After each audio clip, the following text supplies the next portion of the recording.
Michonne is one of the most iconic characters to come out of the Walking Dead series. And since the Walking Dead show and the Walking Dead comic have concluded, I always find myself comparing the two, especially when it comes to the characters in both mediums. Last time we looked at Rick, and this time we were going to be looking at Michonne. We're going to be comparing both versions of the character in 5 different categories: the introduction, characteristics, weapons, ending, and overall character arc. Now, unless you're getting your neck bit out by a zombie, that should be pretty damn straightforward, so without further ado, let's just get into it. Michonne made her first appearance in issue 19 of The Walking Dead. The comic opened up with her walking in a field, all mysterious-like, and she eventually runs into Otis, who is on his way back to the prison after a supply run at Herschel's farm. She eventually tracks him back to the prison and saves Otis from becoming a meal. In return, Rick lets her stay, but on the condition that her zombie pets stay outside. She's locked in her cell at night, and she has to hand over all of her weapons. She agrees, and the rest is history. Now, the TV show is pretty different, but it's actually really similar in a lot of ways. In both versions, she's introduced by saving a character that we all know, and in both versions, the characters that she does save are actually both leaving Herschel's farm. However, they're in completely different circumstances. Fun fact, at the end of season 2 when Michonne showed up, this isn't Denai Guerrero. When Michonne first appeared, they didn't have an actor lined up for Michonne yet, so they just had a random person stand in as Michonne. Now, both versions had very different approaches introducing these characters. Michonne in the show was definitely there to shock you, like, oh, Andrea's gonna die, oh no, boom, here's this fucking badass who just saved her.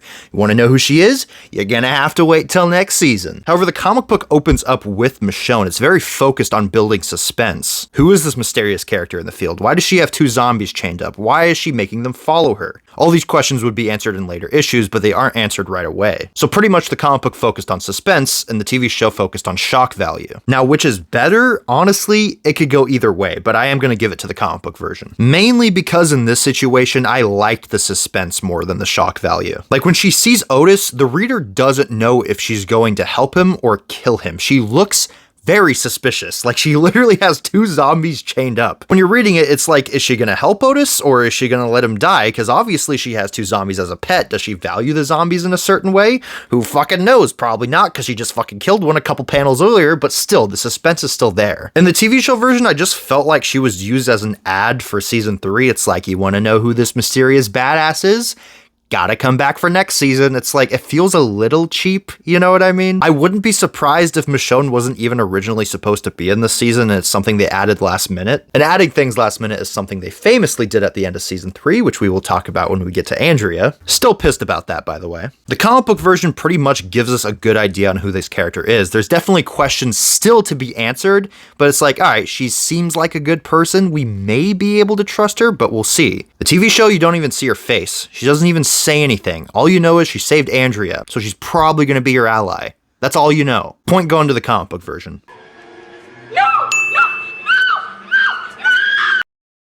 Now, in the beginning, both versions are literally the same exact characters. Brooding, kind of stubborn, kind of dickheads, you know, like they're not very nice people. But when you get further into both series, they become completely different characters. Like by the time season 6 rolls around, the only similarity she has with the comic book version is her name, hair, and that fucking sword. Now, like I said before, both start out as brooding dickheads. They both are obviously damaged by the world. However, comic book Michonne has a coping method. She's kind of a whore. So her coping method's sex. She has sex with a bunch of men to get her mind off of what the world has become. And honestly, I prefer this characteristic in the comic books. Characters having coping methods isn't uncommon. I don't really see characters in the TV show having coping methods. Like, for example, like Rick. I know we talked about Rick last week, but like his coping method after losing his wife was talking to her on the phone, like pretending his mind, hallucinating Lori on the goddamn phone. In the show, this was only an episode, and I guess he saw her throughout the prison, but you know, like in the comic books, this lasts until like all out war, so his coping method's still there. Again, with Michonne, this coping method lasts most of the comic book series. Honestly, I think her being a whore and just saying sex as a coping method is kind of wrong to say, because she does care about all these characters she has sex with. Like, she actually falls in love with some of them. So I guess it's just more so her trying to find happiness. She's desperate for happiness, so she's just throwing herself at these men that she cares about. The problem is she's also scared to commit herself. She's scared to lose people because she already lost Tyrese. Like, I think she was genuinely in love with Tyrese and she lost him. So when she gets with Morgan and Ezekiel, she gets scared. Like, she doesn't really want to commit herself because she's scared she'll lose them again. And that kind of bites her in the ass later down the line, and it really sucks. In the show, they pretty much made her into Andrea because Andrea was killed off extremely early on compared to the comic books, and they needed somebody to fill those shoes because Andrea had some very important storylines coming up. So Michonne pretty much got the personality of Andrea from the comic books, and she took over a lot of her storylines. And Carol, who died really early on in the comic books and survived the TV show, pretty much took over all of Michonne's storylines. And because Andrea is one of my favorite characters from the comic books, I fucking love her. I don't like this. I hate it. Only Andrea should be doing this shit, man. Andrea was supposed to marry Rick. What is this shit? Get out of here. Get the fuck out of here. Also, something they kind of skipped over in the TV show version was Michonne talked to her dead boyfriend a lot. Andrea even catches her doing this. She's like, Michonne, who are you talking to? Nobody else is in here. And Michonne's like, psh. Nobody, you're just hearing things. I wasn't talking to anybody. And Andrea was like, you definitely were, you fucking psycho. This is never shown in the TV show version, but it is mentioned. I know you see things. People.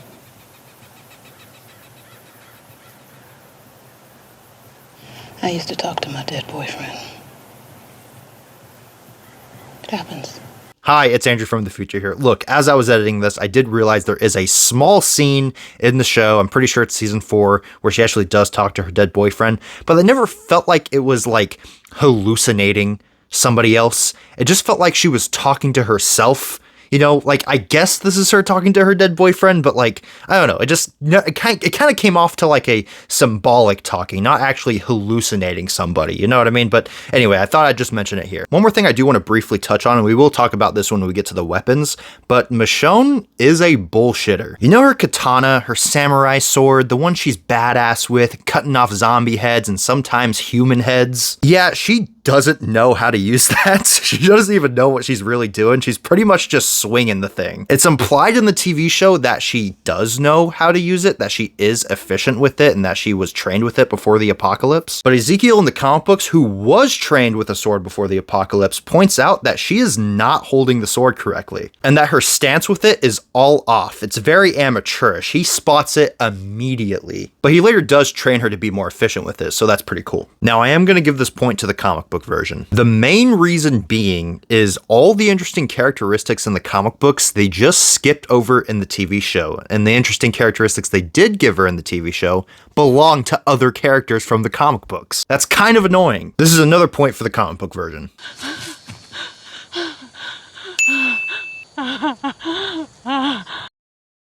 Now, both weapons are pretty similar, but they do have some minor differences. Now, the TV show version of the sword has become extremely iconic. I never see the comic book version of the sword anywhere. The TV show version of the sword has a more curved blade and wrapping on the handle. The comic book version doesn't have any wrapping, but they're pretty much the same weapon. They both use katanas, and that's pretty much their primary weapon in the comic books. They don't really use any other weapon. They even use the katana in gunfights sometimes, which is impractical, but whatever. Now, when we're doing this series, we're actually going to run into this a lot. There are several characters in both mediums who have the same exact weapon and use it just as frequently. Now, when we run into this during this series, and trust me, we will a lot, we're actually going to look at what the weapon means to the character. What's the sentimental value? Why are they using it? And in the TV show version, there isn't a real motivation. There isn't really any real origin behind the sword. There's some sentimental value with it. She's definitely upset when she loses it in season 5, and she's weirdly sentimental when she finds it again. In the comic books, the sword represents her persona. Like, again, she doesn't know how to use the thing. She becomes this samurai type Ronin figure to cope with the apocalypse, to help her survive. And when she finds her daughter, she gives it up. She doesn't need it anymore. She doesn't need it to survive anymore. In fact, she never uses it again when she finds her daughter. She gives it to Eugene to give to Rick, and she never picks it up again. There's nothing really that complex in the TV show version. It's kind of alluded to, but they never really touch on it again. Maybe they'll touch on it in The Ones Who Live. Who knows? But again, when I'm doing this series, I'm only going to be looking at the base series of both mediums. And in the base series, they don't touch on it in the TV show. So this point is going to the comic book version.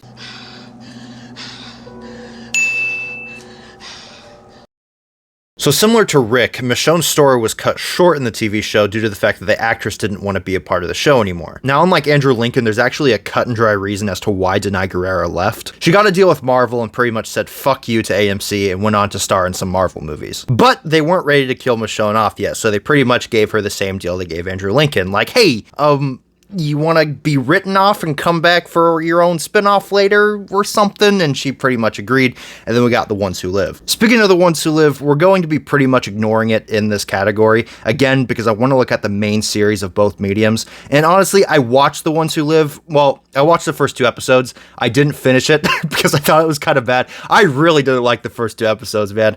And I know how it ends. And we'll kind of like talk about it and reference it here, but we're going to be mainly ignoring it. Michonne's story ends in the show with her going off to go find Rick after she finds proof that he might still be alive. And in that same episode, we also get these weird what if type flashbacks with Michonne. Kind of her like hallucinating, like, what if Rick never found me? I could have very well become a very evil person in this world. We even see her meet up with Negan, and we actually get to see her be the one who kills Glenn and Abraham. And to be honest with you, I never liked hallucination scenes like these. It always took me out of the world of The Walking Dead, because The Walking Dead is a very real world, just with zombies thrown into it. And they're not usually done well either. Like, this entire hallucination scene was kind of bad. Like, Rick's there, but it's not Rick. It's just taken from a scene from season 2, and then they CGI'd fucking longer hair on him to look like it's season 8 Rick, and it looks really bad.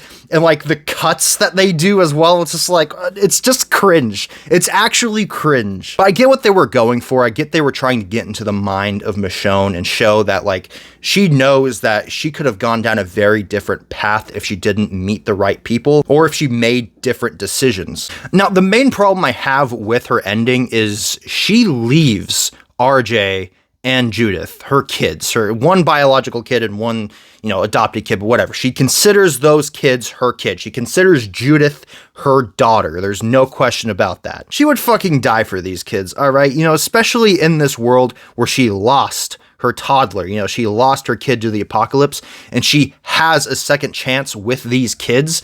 I do not see Michonne under any circumstances leaving her kids to go find someone who might still be alive. Might, mind you. She has no real proof that Rick is 100% alive. She found his boots and a fucking phone with a drawing on it that is obviously years old. Like, I don't buy this at all. But to add upon that unbelievability, because this is extremely out of character for Michonne in the show, they're in the middle of a fucking war, and she leaves them. Like, are you fucking serious? They're in the middle of fighting the Whisperers, and she's like, they'll be fine. I'm gonna go find Rick. I don't know. It's just bad writing to me, man. Like, maybe take the proof of Rick being alive and go back to Alexandria, show Daryl and show everyone else, deal with the Whisperers, and then go find Rick and pick up the trail with, I don't know, a fucking tracker like Daryl. I never liked this ending for Michonne in the show. And The Ones Who Live, and we'll kind of reference it here,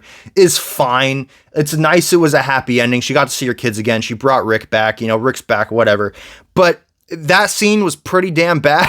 Like, the reunion's just in a fucking field. Not in Alexandria, not the Commonwealth, just in a field. It's just so bad. Now, comic book Michonne's ending is pretty lengthy. I think her story starts to wrap up as soon as she finds her daughter, and that's like 25, 30 issues before the last issue of The Walking Dead. When she finds her daughter, this is a second chance for her, because we see her throughout the comic book series lose people that she tries to get an attachment to, like all of her significant others, Tyrese, Morgan, Ezekiel. They all end up dying, and she actually does fall in love again, like with Tyrese and Ezekiel, both getting their heads cut off, unfortunately. And after Ezekiel dies, she's into this very hopeless state. She doesn't think she's ever going to find happiness. And when she finds her daughter, this is like, holy shit, I'm getting a real second chance with my daughter, because before the apocalypse, she kind of just assumed she was dead. She had 2 daughters before, and then one ended up surviving, but she was very neglectful before the apocalypse. She was always working. She never spent time with her daughters. So when the apocalypse broke out, she was on the other side of town, and she wasn't really even thinking of her daughters. It was a very selfish thing to do. She just ran and just kind of thought about herself, and by the time she was like, hey, maybe I should go look for my daughters, it was kind of too late. There was no way she was ever going to find them. And that's something that haunted her throughout the comic book series. She never went to go see if her daughters were okay. She even talks to Rick at one point, like, I have no idea if they're alive. I have no idea what happened to them, and that haunts me daily. So when she finds her daughter, it really is like, holy shit, this is Michonne's real second chance at happiness. And she even becomes a lawyer again, because before the apocalypse in the comic, she was a lawyer, and then we see her become a lawyer in the Commonwealth again, and even becoming the main judge of the Commonwealth. And the last we see of Michonne is her hugging her grandchildren, which is beautiful because this is what Michonne has wanted. She's wanted a second chance at having a family, and she got it, and it's just a really beautiful ending for Michonne. I mean, what more could you ask for? It's a happy ending, you know? So this point is going to the comic book version.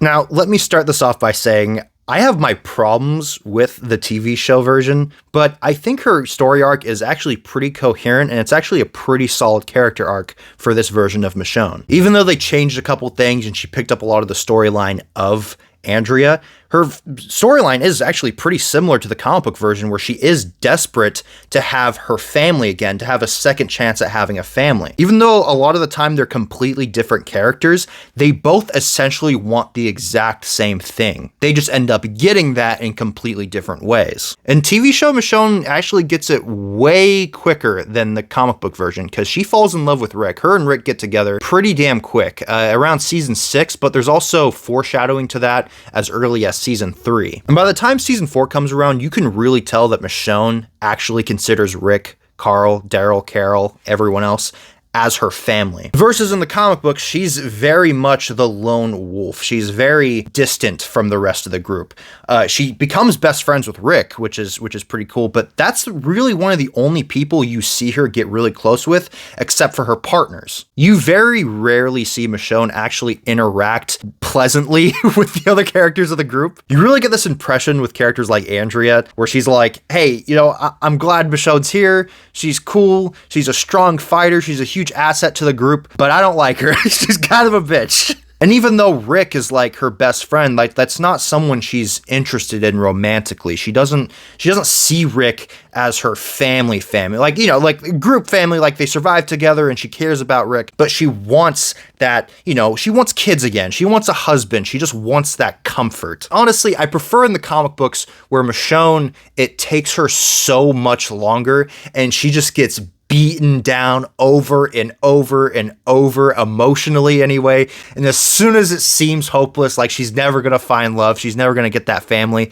boom, Elodie's there, you know, Elodie's looking for her. She finds out Elodie's alive, you know, and it's very satisfying to see Michonne finally get what she wanted. And it's beautiful in the sense that she was so focused on looking for that comfort, looking for that family and men and sleeping with other men, but her daughter was out there. Like there was a different type of love that she needed. And that's not to say I dislike the TV show version. I don't like her with Rick. I never liked that at all. But the story arc, I like that. I do like the story arc as a whole. I know this sounds a little fucked up, but I would have liked to see Michonne just get beaten down emotionally more before she gets that family that she was longing for. But the comic book version, I feel like, is just better. And that means the last point is going to the comic book version. And that means the comic book version wins by a fucking landslide. To close this off, I just want to say I do like the TV show version of Michonne as a whole. I think in most aspects, in almost every aspect, the comic book version is just a better character. Anyway, thank you to everyone who tuned in. I know this took me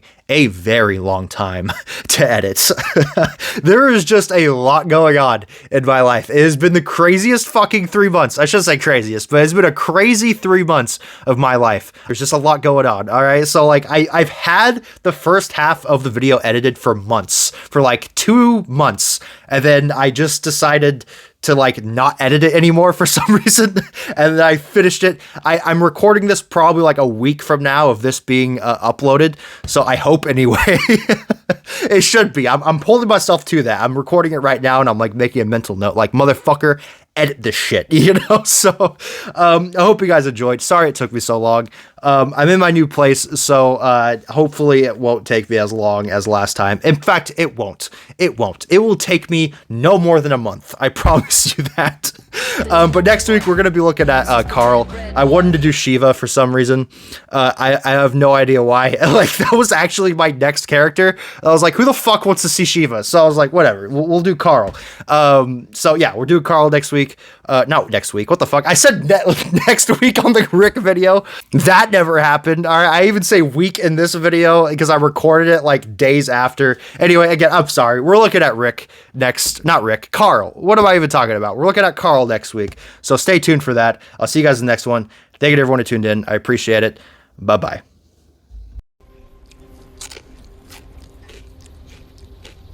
We're eating this food now? Matt said welcome.